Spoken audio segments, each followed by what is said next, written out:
31 août 1915. Voici ma chère Marcel venir l'automne, avant-coureur du rude hiver. La victoire nécessaire et certaine tarde beaucoup. J'ai grand peur que la patience des soldats de France ne soit mise à rude épreuve. Oh, ils feront le nécessaire, bravement. Cependant, quelle guerre formidable. Dans quelques jours, je serai dans tes bras et vous serez dans les miens. Quelle joie! Ton Jean. Août 1916. Ma chère Marcel. Je joins à ma lettre, ma chère Marcel, une photo prise dans la tranchée à l'entrée d'un gourbi. Au premier plan, tu y verras un poilu. Je suis au fond et pas très reconnaissable. Cela est néanmoins un souvenir. Ah oui, que cette affreuse guerre finisse. Les événements semblent se précipiter. Les financiers croient que l'abominable boucherie finira avant l'hiver. Je le souhaite de toute mon âme, car vraiment il y a des limites à l'énergie humaine. Et je suis las, affreusement las, de cette existence de séparation et d'inaction. Qu'a donc fait notre génération pour être ainsi punie? Il n'y a aucune époque dans l'histoire du monde, et je songe aux plus sombres jours, qui soit enviable en regard de ces années de 1914, 1915, 1916. Vraiment, rester si longtemps sans travailler devient douloureux.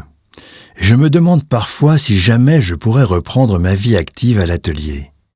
Enfin, espérons, soyons courageux, le moment est critique au point de vue moral.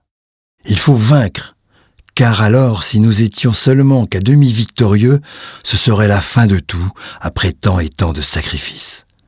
Aussi bien il n'y a plus aucun doute sur le résultat. Le Boche est fichu, on le sent. Je viens de renvoyer à la direction une feuille signée. Cette fois, je crois que tu vas enfin toucher.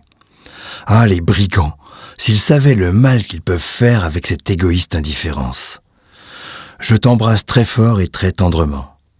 Je t'écrirai plus longuement demain pour ma permission. Le rapproche. Ton Jean. 3 octobre 1916. Ma chère Marcel, me voici de nouveau dans la tranchée avec les rats et la vermine. Leur contact est peut-être moins déprimant que n'est désolant les rapports et les désenchantements que j'ai subis pendant ma courte permission. Aussi bien, je sais déjà, hélas, depuis un bien longtemps, que toute chose a sa récompense en soi-même. Cependant, cela ne va pas sans une grande tristesse de constater l'égoïsme envahissant des gens de l'arrière. Oh, je ne fais pas de misanthropie, mais il faut bien se rendre à ces mélancoliques réalités. À quoi bon se plaindre? Ce n'est pas l'heure. Il est d'autres préoccupations pour le moment. Avant tout, il faut, coûte que coûte, obtenir la victoire. Après, on verra. Et je pense que tous ces bons poilus sauront bien à leur retour remettre toute chose en place. Les nouvelles continuent à être bonnes en leur ensemble. C'est l'essentiel. Fais en sorte que les petits travaillent beaucoup. Leur avenir en dépend. C'est déjà bien assez que je perde le meilleur de mon temps dans cette abominable guerre.